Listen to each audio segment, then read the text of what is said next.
Sa ngalan ng Ama at ng Anak at ng Diyos Espiritu Santo. Amen. Ang pagpapala ng ating Panginoong Jesucristo, ang pag-ibig ng Diyos Ama at ang pakikipagkaisa ng Espiritu Santo naway sumainyong lahat.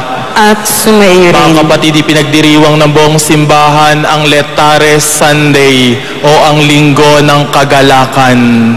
Tayo ay papalapit na. In fact, nasa kalagitnaan na tayo ng paglalakbay sa panahon ng Kwaresma. Walang susuko, walang bibitaw. Sabay-sabay po tayo makakarating doon sa araw na inihandog sa atin ng ating Panginoong Jesucristo, ang araw ng kanyang muling pagkabuhay. Mga kapatid, dito sa pagdiriwang na ito, aminin po natin ang ating mga kasalanan upang tayo maging marapat kumanap sa banal na pagdiriwang. Ipinadala ka upang pagalingin ang mga nagsisisi. Panginoon, kaawaan mo kami. Panginoon, kaawaan mo kami. Dumating ka para tawagin ang mga makasalanan. Kristo, kaawaan mo kami. Kristo, kaawaan mo kami. Ikaw ay naluluklok sa kanan ng Diyos Ama para mamagitan sa amin. Panginoon, kaawaan mo kami. Panginoon, kaawaan mo kami. Kaawaan tayo ng makapangyarihang Diyos, patawarin tayo sa ating mga kasalanan at patubayan tayo para sa buhay na walang hanggan. Amen. Manalangin po tayo. Ama naming makapangyarihan, ikaw ay nakikipagkasundo sa sangkatauhan sa pamamagitan ng iyong salita. Sa masigasig na pagsamba at matibay na pagsampalataya, ang sambayan ng Kristiyano ay makadulog nawang masaya sa pagdiriwang ng dakilang kapistahan ng pagkabuhay sa pamamagitan ni Jesucristo kasama ng Espiritu Santo magpas sa walang hanggan. Amen. Pagbasa mula sa ikalawang aklat ng mga kronika. Noong mga araw na iyon, sumama ang mga pinuno ng Huda, ang mga saserdote at ang mamamayan.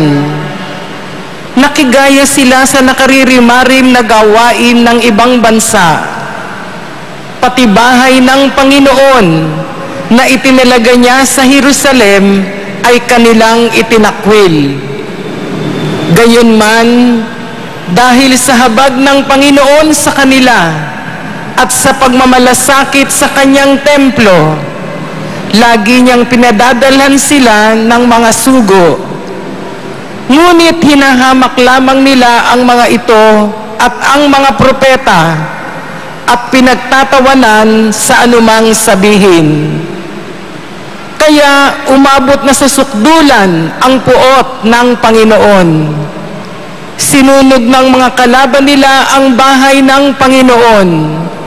Winasak ang muog ng Jerusalem at ang malalaking gusali.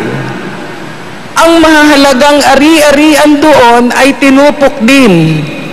Anupat ang lahat ay iniwan nilang wasak. Ang naligtas sa patalim ay dinala nilang bihag sa Babylonia.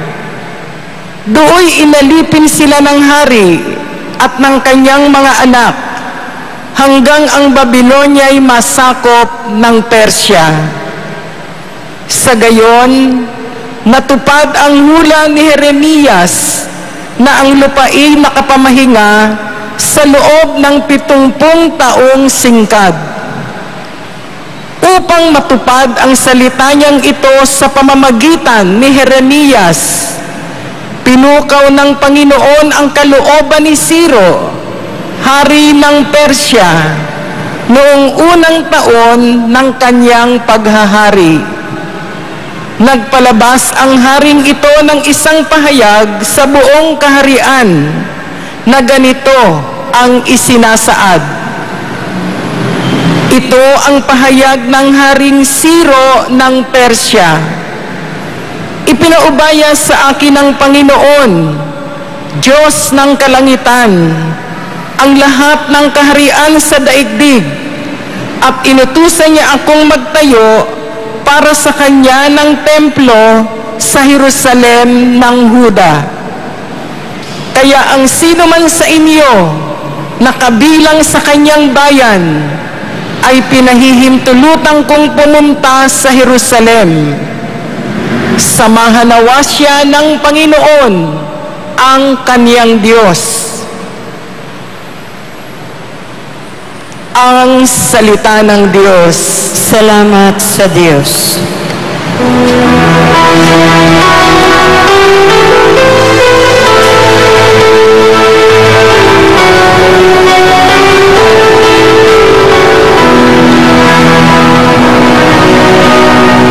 Kung ika'y aking limutin, wala na akong awitin. Kung ika'y aking limutin, wala na akong awitin. Sa pangpang ng mga ilog nitong bansang Babylonia, kami rooy nakaupong tumatangis sa tuwinang ang iniwan naming Siyon ay aming maalaala. Sa sanga ng mga kahoy sa tabi ng ilog nila, isinabit namin doon yaong dala naming lira.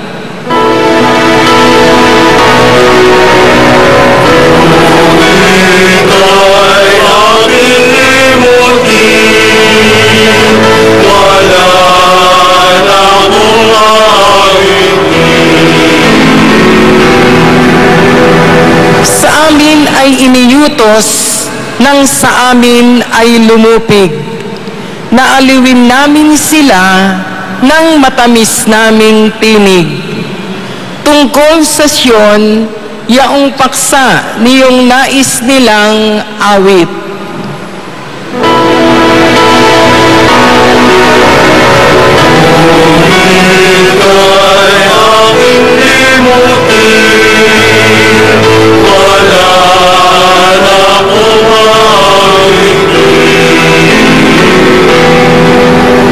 Paano namin aawitin ang awit ng Panginoon, samantalang bihag kaming nangingibang bayan noon? Ayaw ko nang ang lira ko'y hawakan pa at tugtugin. Kung ang bunga sa pagtugtog, limutin ang Jerusalem.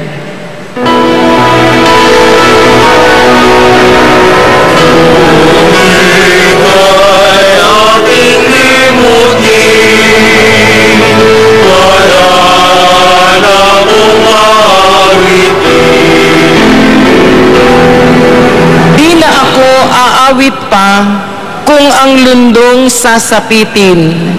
Sa isip ko't alaala, ika'y ganap na limutin. Kung ang kaligayahan mo ay hindi ko hahangarin.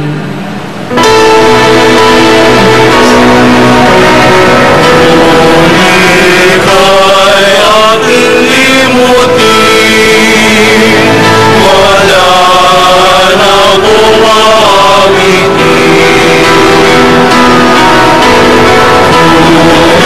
Ika'y aking limutin, wala na akong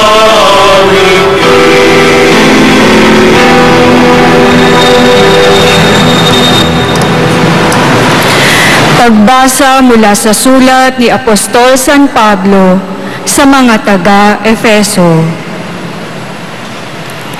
Mga kapatid, napakasagana ang habag ng Diyos at napakadakila ang pag-ibig na iniukol niya sa atin.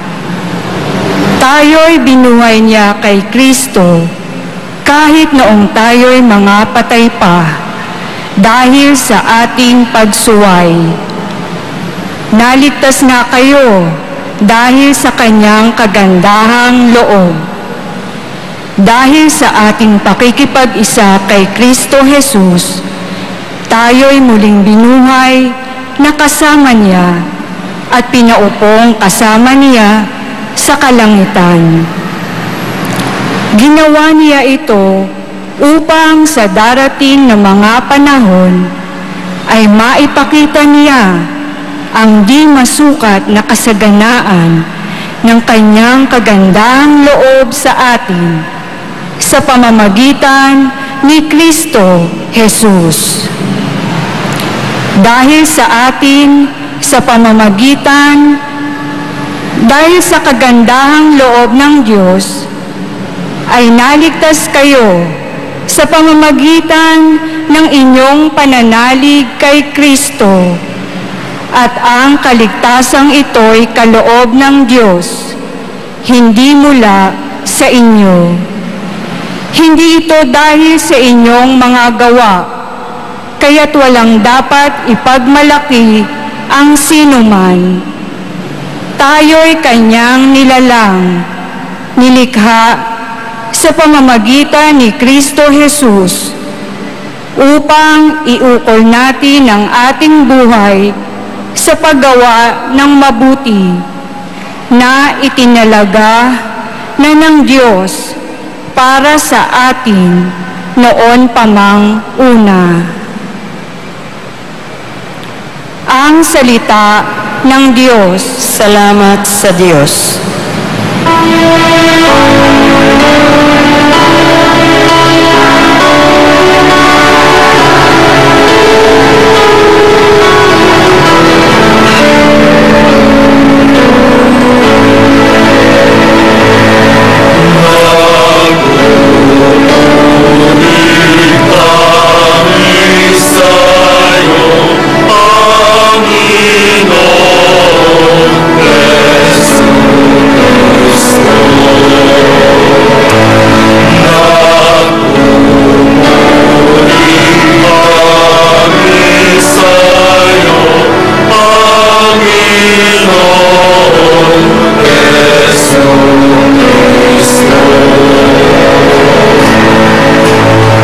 Pag-ibig sa sanlibutan,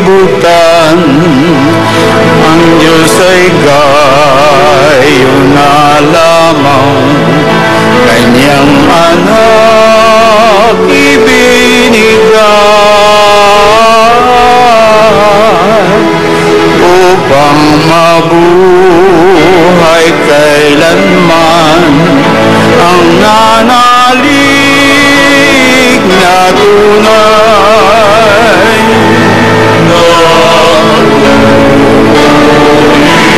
Kami sa'yo, Panginoon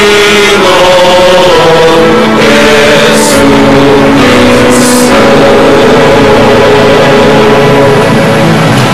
Sumainyo ang Panginoon. At sumayo rin. Ang mabuting balita ng Panginoon ayon kay San Juan. Papuri sa iyo, Panginoon.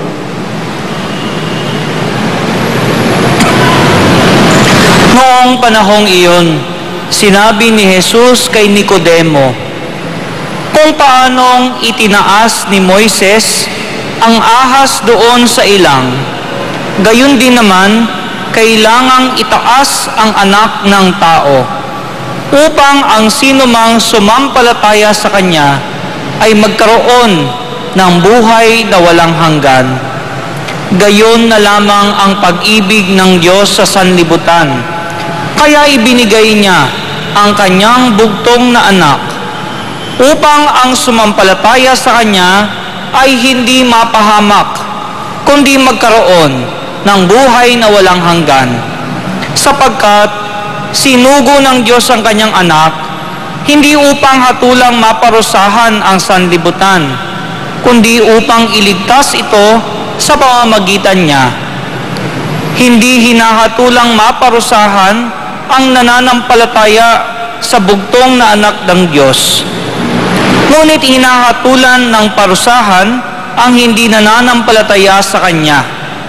Hinatulan sila sapagkat naparito sa sanlibutan ang ilaw, ngunit inibig pa ng mga tao ang dilim kaysa liwanag, sapagkat masama ang kanilang gawa.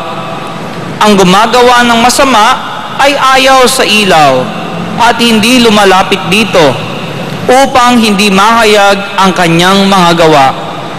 Ngunit ang namumuhay sa katotohanan ay lumalapit sa ilaw. Sa gayon, nahahayag na ang kanyang mga ginagawa ay pagsunod sa Diyos.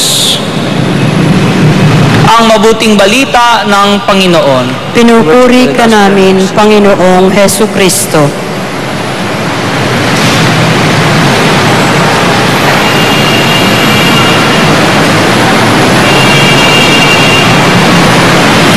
Magandang buhay po sa inyong lahat, mga kapatid.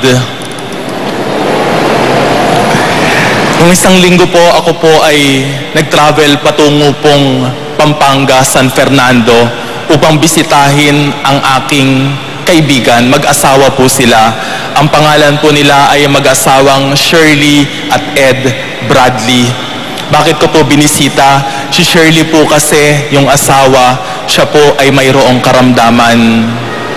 Pero sa aking pagbisita, hindi ko po inaasahan na imbes na sila po ang makinabang sa aking pagbisita, ako po ang nakinabang. Bakit?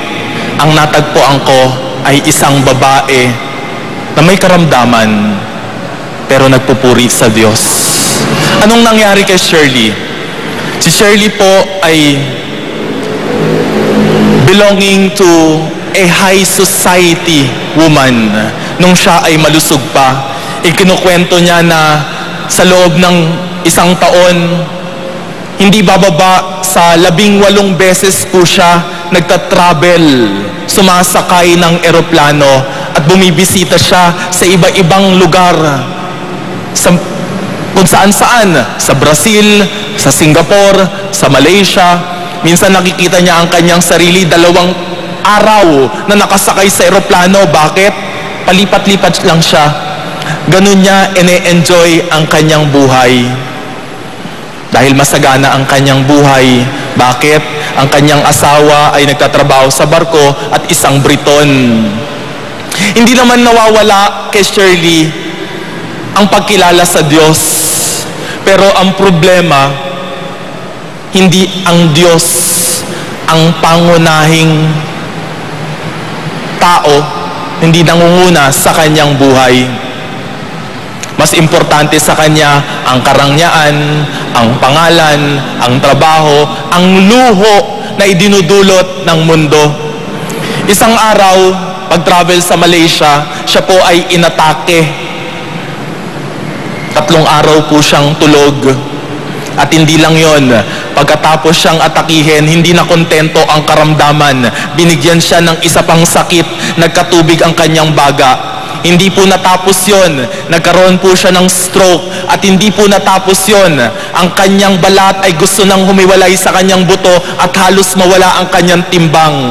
At maraming komplikasyon ang ginawa sa kanya ng karamdaman. Dahil si Shirley ay mayroong malakas sa personalidad, hindi siya sumusuko. Pero mga kapatid, doon sa karamdaman na yon, nagulat siya. Doon ang simula na nagpakilala sa kanya ang Diyos. Nagulat ako habang kausap ko si Shirley. Ang lumalabas sa kanyang bibig ay pagpapasalamat. Ang lumalabas sa kanyang bibig ay pagpupuri sa Diyos.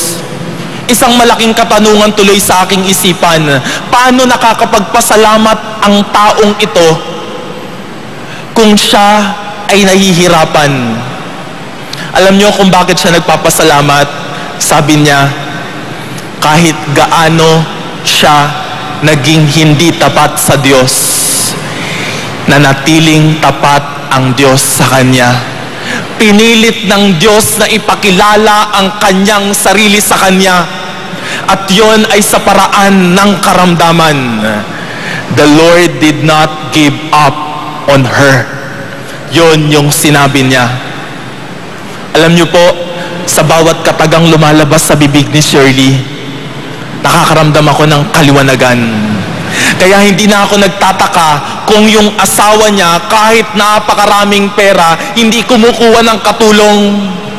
Alam niyo, yung asawa niya, boss eh.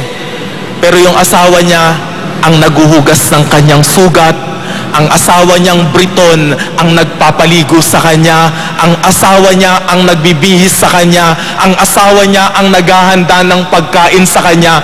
Bakit? Sabi ng asawa niya, pambihira ang pananampalataya ni Shirley. Siya ay nakikinabang sa tuwing kasama niya si Shirley. My dear brothers and sisters, ang ikinukwento ko po sa inyo ay yung love story ni Shirley sa Diyos. Kung paano sinuyo siya ng Diyos sa pamamagitan ng sakit, pamamagitan ng krisis. Doon sa malapit na punto ng kamatayan, ipinakilala ng Diyos ang kanyang sarili. Alam niyo po, nagpapasalamat siya hindi dahil doon sa recovery na tinatanggap niya. Nagpapasalamat siya dahil hanggang ngayon naaawa sa kanya ang Diyos at nakikita niya mahal siya ng Diyos. Yun yung love story ni Shirley. Bakit ko sinasabi ito? Dahil ang bawat isa dito, sigurado ko, may love story sa Diyos. At ano ang love story ng Diyos? Yung Ebanghelyo. God so loved the world that He gave up His only Son. Ibinigay niya ang kanyang nag-iisang anak para ikaw at ako ay hindi mamatay, kundi makatanggap ng kaligtasan at ng buhay. That is the reason why we are here. Yon ang dahilan kung bakit tayo nandito. Dahil pilit po nating inaalala ang ating kwento ng pag-ibig sa Diyos. Dahil kung wala kang kwento ng pag-ibig sa Diyos, hindi ka mananatili dito. Hindi ka pupunta sa simbahan dahil walang saysay ang iyong pagpunta dito. Saan ka makakakita na ibinigay ang buhay ng kanyang anak para sa iyo? Kung meron kang kagalit ng kapitbahay, maiisip mo bang ibigay ang buhay ng iyong anak? O sige, bati na tayo kapitbahay, sa'yo na ang buhay ng aking anak. Pwede mo siyang patayin basta maging magkaibigan na muli tayo. Hindi mo gagawin yan. Anak mo yun eh. Mas importante ang anak mo. Para bagang ang isang ama, akay-akay niya ang isang anak. Minsan meron siyang nakita na isang bata na dugyutin. At naawa siya. Awang-awa ako dito sa batang ito ha. At ganito ang gagawin niya. Anak, naawa ako doon sa dugyuting batang iyon. Iiwan kita dyan ha. Bahala ka na dyan. At iuuwi ko at aalagaan ko ang dugyuting batang ito upang siya ay magkaroon ng buhay. Meron bang amang ganon? Meron ba? Walang ama na ganon. Pero ang Diyos natin, ganon mga kapatid. In human estimation, napakahirap maintindihan na pwedeng ibigay ng Diyos ang kanyang anak. Pero that is the only means, my dear brothers and sisters, so that you and I will have life. Para ikaw at ako ay magkaroon ng buhay. Mga kapatid, this is para sa akin pinakapaborito kong parte ng Ebanghelyo eh. Bakit? Anong karapat-dapat sa ating lahat pag tayo ay nagkasala? Hindi ba kaparusahan? Everyday na paggising natin, reklamo kaagad ang lumalabas sa ating mga bibig. Kung ako ang Diyos, reklamo ka ng reklamo, padadalang kita ng kidlat.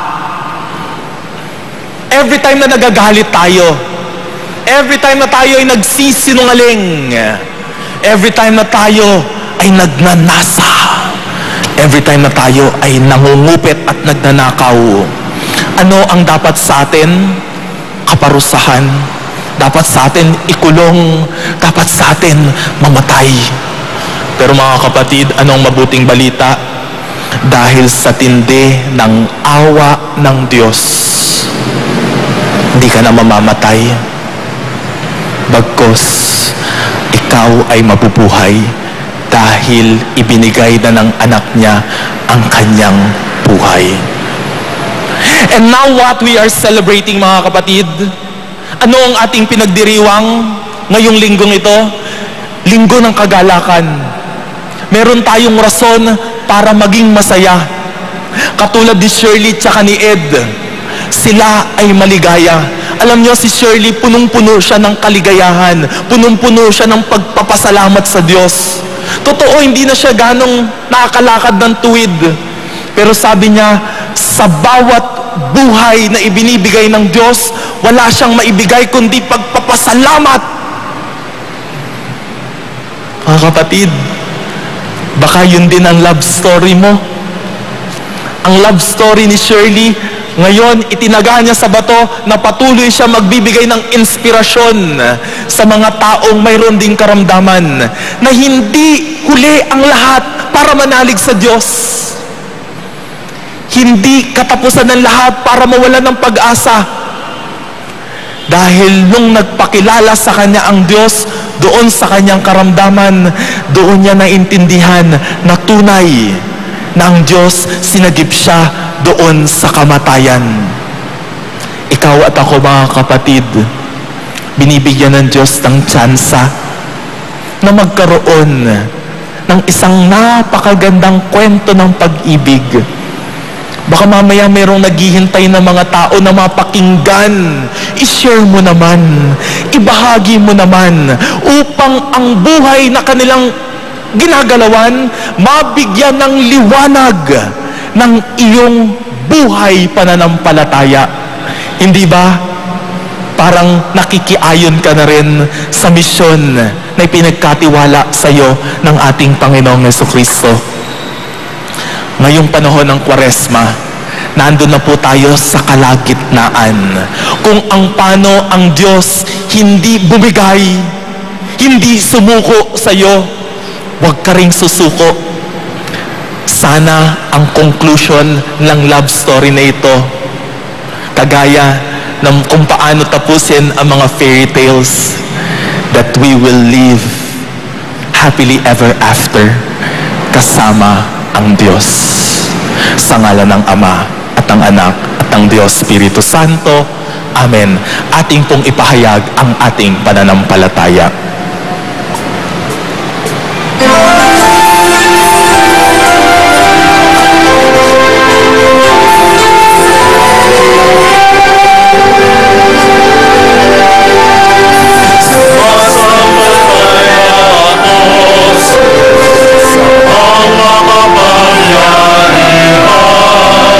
Sa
Minamahal ko mga kapatid, humingi tayo sa Diyos ang pananampalataya para sa lahat ng nangangailangan ng kanyang buhay at pag-ibig.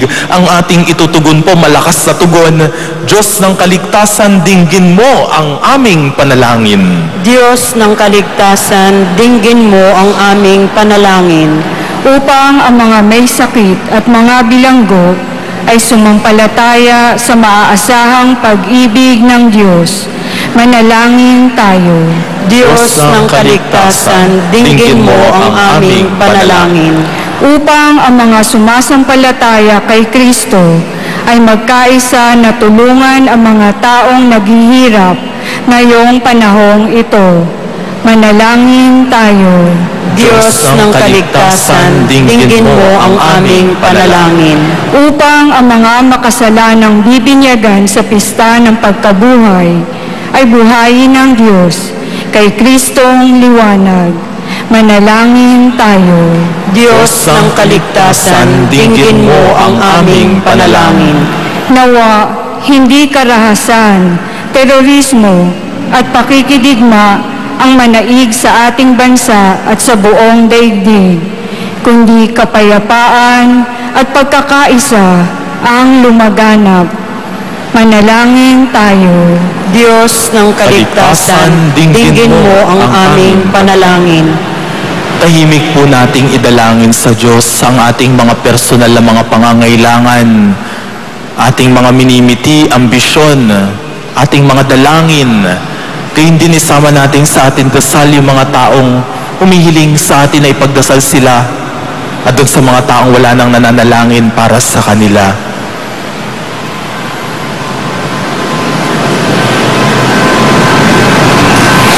Manalangin tayo sa Panginoon. Diyos ng kaligtasan, dinggin mo ang aming panalangin. Tanggapin mo, Panginoon, ang aming mga panalangin kasama ng mga dalangin na natili sa aming mga puso. Ipagkaloob mo po ito sa panahon na nararapat at makakabuti sa amin. Ito hiniling namin sa pamamagitan ni Kristo na aming Panginoon. Amen.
Manalangin kayo mga kapatid upang pag-aayin natin kalugdan ng Diyos amang makapangyarihan. Tanggapin nawa ng Panginoon itong paghahain sa iyong mga kamay, sa kapurihan niya at karangalan, sa ating kapakinabangan at sa buong sambayanan niyang banal. Ama naming lumikha, para sa paghahaing nagbibigay kagalingan, kami ngayon ay masayang nagsisipag-alay.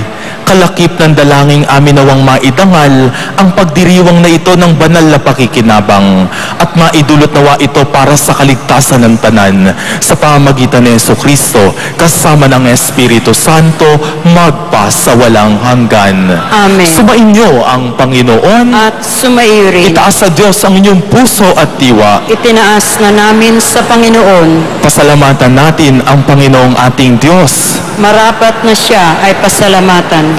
Ama naming makapangyarihan, tunay ngang marapat na ikaw ay aming pasalamatan sa pamamagitan ni Jesucristo na aming Panginoon. Binibigyan mo kami ng bagong pagkakataon upang ganapin ang paghahanda ngayon para sa pagdiriwang ng muling pagkabuhay. Kaysa ng iyong anak na minamahal, aming inilalaan ang panahon, talino't yaman para ganapin ang iyong kalooban na ang kapwa-tao ay lubos na damayan. Sa pagdiriwang namin sa aming pagsilang bilang mga kaanib ng iyong sambayanan, kami iyong pinagkakamit ng katayuang ganap sa pagtatangkilik.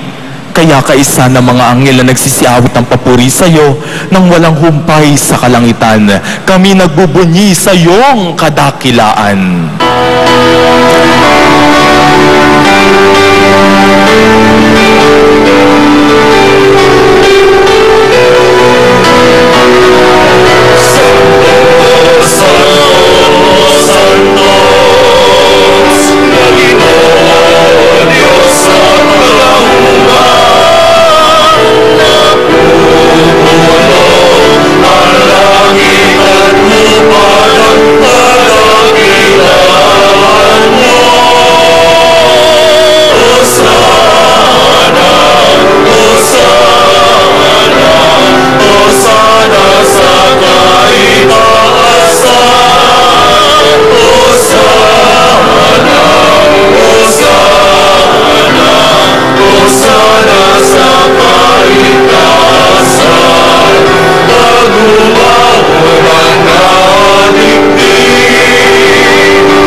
Ama naming banal, ikaw ang bukal ng tanang kabanalan.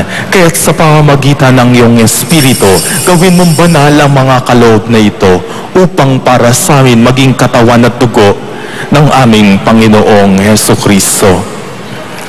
Bago niya pinagtiis ang kusang loob na maging handog, hinawakan niya ang tinapay, pinasalamatan kanya, pinaghati-hati niya iyon, iniabot sa kanyang mga alagad at sinabi, "Tanggapin niyo lahat ito at kanin. Ito ang aking katawan na ihahandog para sa inyo."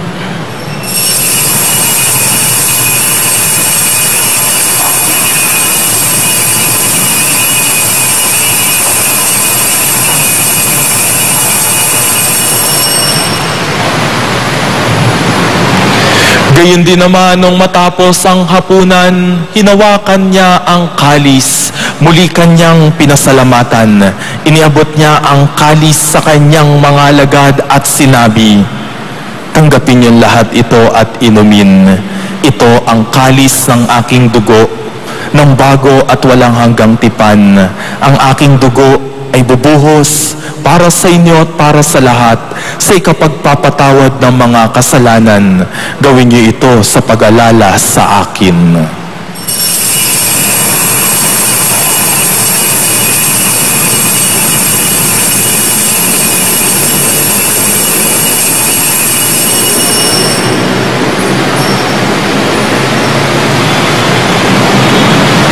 Ipagbunyi natin ang misteryo ng pananampalataya.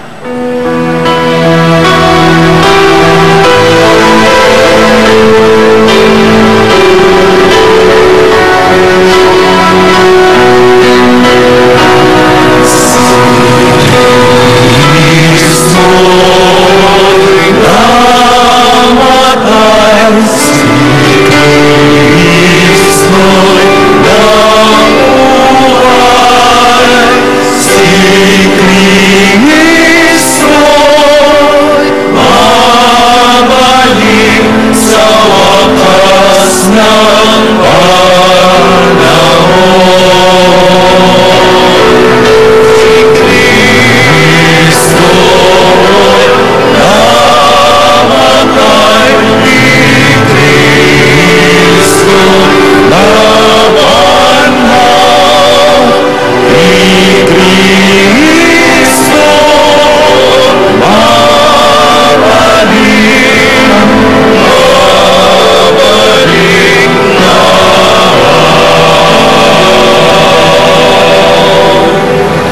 Ama, ginagawa namin ngayon ang pag-alala sa pagkamatay at muling pagkabuhay ng iyong anak. Katinaalay namin sa iyo ang tinapay na nagbibigay buhay at ang kalis na nagkakaloob ng kaligtasan. Kami nagpapasalamat dahil kami yung minarapat at tumayo sa harap mo para maglingkod sa iyo. Isinasamo namin kami magkasalo-salo sa katawan at dugo ni Kristo ay mabuklod sa pagkakaisa sa pamamagitan ng Espiritu Santo. Ama, lingapin mo ang iyong simbahang laganap sa buong daigdig. Puspusin mo kami sa pag-ibig kaysa ni Francisco na aming Papa at ni Luis Antonio na aming Obispo at ng Tanang Kaparian. Alalahanin mo rin ang mga kapatid naming nahimlay nang may pag-asang sila'y muling mabubuhay. Gayon din ang lahat ng mga pumanaw. Kaawaan mo sila at patuloyin sa iyong kaliwanagan. Kaawaan mo at pagindapatin kaming lahat na makasalo sa iyong buhay na walang wakas. Kaysa ng mahal na Birheng Maria na Ina ng Diyos, ng kabiyak ng puso niyang si San Jose, kaysa ng mga apostol, at ng lahat ng mga banal na namuhay dito sa daigdig ng kalugod-lugod sa iyo, maipagdiwang nawa namin ang pagpupuri sa ikararangal mo sa pamamagitan ng iyong anak na aming Panginoong Hesukristo.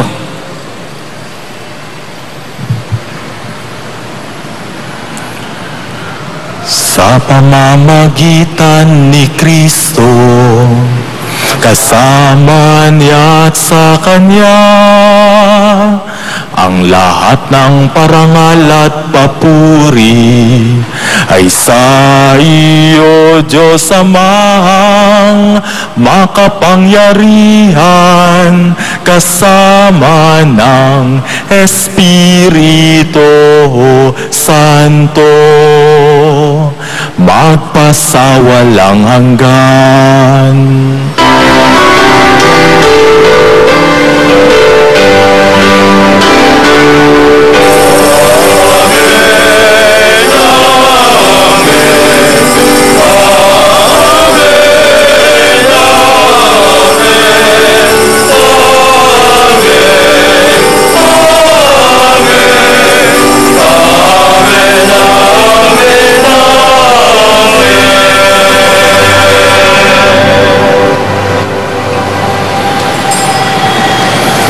Sa tagubilin ng mga nakagagaling na utos at turo ni Jesus sa Panginoon natin at Diyos, ipahayag po natin ng lakas loob.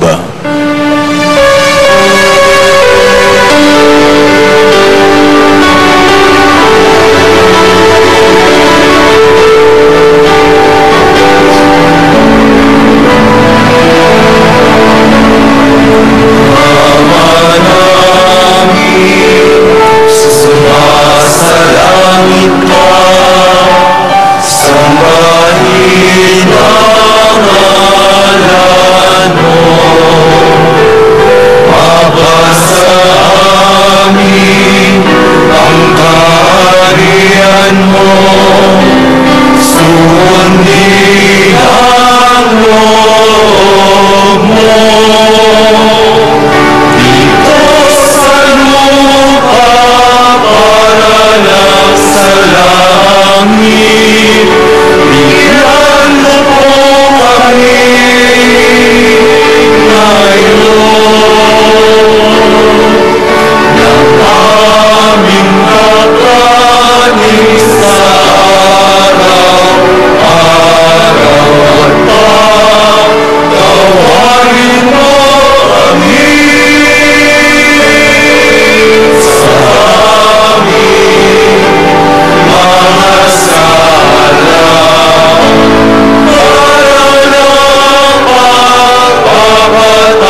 Hiniling namin kami yadya sa lahat ng masama paglooban ng kapayapaan araw-araw. Iligtas sa kasalanan at ilayo sa lahat ng kapahamakan. Samantalang aming pinananabikan ang dakilang araw ng pagpapahayag ng tagapagligtas naming si Jesucristo. Sapagkat iyo ang kaharian at ang kapangyarihan at ang kapurihan magpakailanman. Amen. Panginoong Jesucristo, sinabi mo sa iyong mga apostol, kapayapaan ang iniwan ko sa inyo, ang aking kapayapaan ang binibigay ko sa inyo. Tungayan mo ang aming pananampalataya at huwag ang aming mga pagkakasala. Pagkalooban mo kami ng kapayapaan at pagkakaisa ayon sa iyong kalooban, kasama ng Espiritu Santo, magpa sa walang hanggan. Amen. Ang kapayapaan ng Panginoon ay laging sumainyo. At sumayin Mga rin. kapatid, may ngiti sa labi, magbigayan po tayo at maghangad ng kapayapaan sa isa't isa. Peace be with you po. Kapayapaan po sa inyong lahat.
Mga kapatid, ito ang kordero ng Diyos.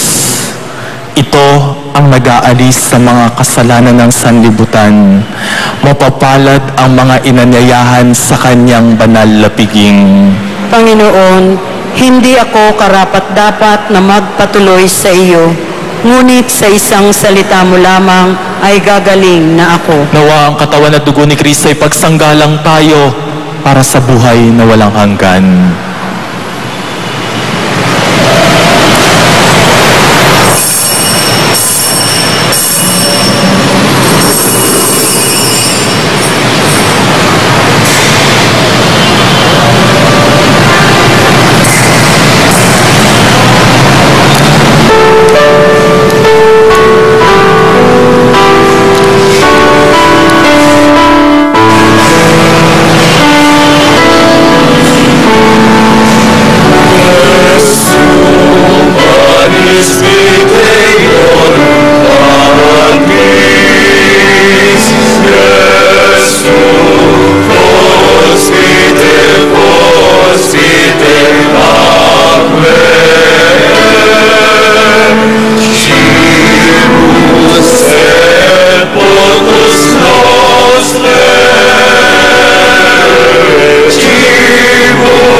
sa lupa, sumibol kang masigla, matapos kang yuwakan ng mga masasama.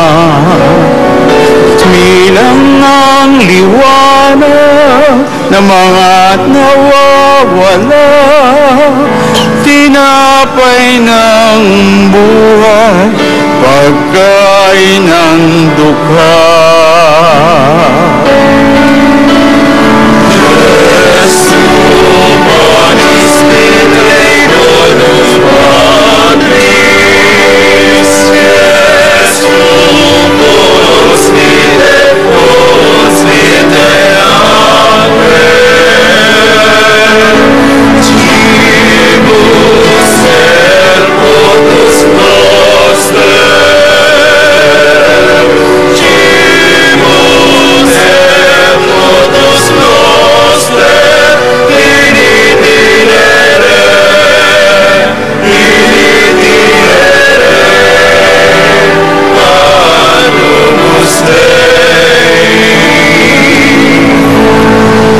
Gikan sa bindot usa ka tinapay nga bunga sa among buhat at kabudlay, hinaot mo